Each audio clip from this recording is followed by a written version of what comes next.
नमामि।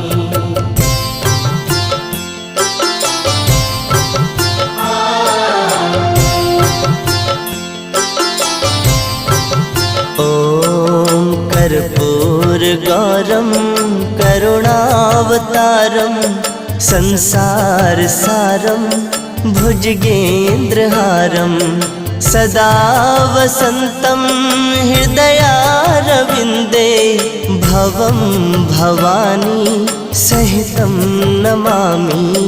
भवं भवानी सहितं नमामि।